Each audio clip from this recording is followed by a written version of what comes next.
Hi guys, welcome to my channel. ఈరోజు అయితే చూసారు కదా ఎంత సాఫ్ట్గా అండ్ స్పాంజీగా ఉందో. కేక్ని అయితే చేసుకోవడం ఎలాగో చూపిస్తాను. ముందుగా ఒక బౌల్ తీసుకొని అందులోకి 2 కోడిగుడ్లు పగలగొట్టుకొని ఇలా ఎలక్ట్రిక్ బీటర్తో అయితే మనం ఇలా బీట్ చేసుకోవాలండి. మంచిగా అదైతే ఫ్లఫీగా వచ్చేంత వరకు కూడా మనం బీట్ చేసుకోవాలి. తర్వాత అందులోకి కొంచెం ఆయిల్ యాడ్ చేసుకోవాలండి. నేనైతే ఇక్కడ 2 కోడిగుడ్లు, ఒక పావు కప్పు ఆయిల్ వేసుకున్నాను. ఆ తర్వాత 1 కప్పు షుగర్ పౌడర్ని కూడా వేసుకుని దాన్ని జల్లించుకుని ఇలా అయితే ట్రాన్స్ఫర్ చేసుకున్నాను. తర్వాత 1 కప్పు మైదా అయితే జల్లించుకున్నాను. తర్వాత దాంట్లోకి ఒక ఈనో ప్యాకెట్ వేసుకున్నానండి. మీరు కావాలంటే బేకింగ్ పౌడర్ ఉంటే 1 స్పూన్, అది బేకింగ్ సోడా 1/2 స్పూన్ కూడా వేసుకొని మిక్స్ చేసుకోవాలి.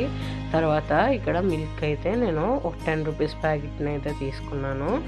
కొంచెంగా వేసుకుంటూ అయితే చూపిస్తున్న విధంగా ఈ కన్సిస్టెన్సీ వచ్చేంత వరకు కూడా మనం కలుపుకోవాలి. తర్వాత అయితే మనం స్టవ్ వెలిగించుకొని మీడియం ఫ్లేమ్లో పెట్టుకొని దోశ పెనం పెట్టుకున్న తర్వాత అది ప్రీ హీట్కి ఒక 10 మినిట్స్ అయితే అది హీట్ అవ్వాలండి. ఈలోపు నేను కుక్కర్లో చేస్తున్నాను కాబట్టి కుక్కర్ అయితే డస్టింగ్ చేసుకొని పక్కన పెట్టుకున్నాను. మనం ముందుగానే బ్యాటర్ రెడీ చేసుకున్నాం కదండి, అదైతే కుక్కర్లో వేసుకొని మంచిగా ట్యాప్ చేసుకోవాలి. ఎయిర్ బబుల్స్ ఏం లేకుండా అయితే మొత్తం అంతా ఒక 10 మినిట్స్ 5 మినిట్స్ అయితే మనం ట్యాప్ చేసుకోవాలి. తర్వాత దాన్ని మనం ముందుగానే హీట్ చేసుకున్న టవ్వ మీద అయితే పెట్టుకుని ఒక 30 to 35 మినిట్స్ అయితే కుక్ చేసుకోవాలి. చూస్తున్నారు కదా ఎంత సాఫ్ట్గా వచ్చిందో. ఇది ప్లెయిన్గా తినొచ్చు లేదా క్రీమ్ కూడా యాడ్ చేసుకోవచ్చు.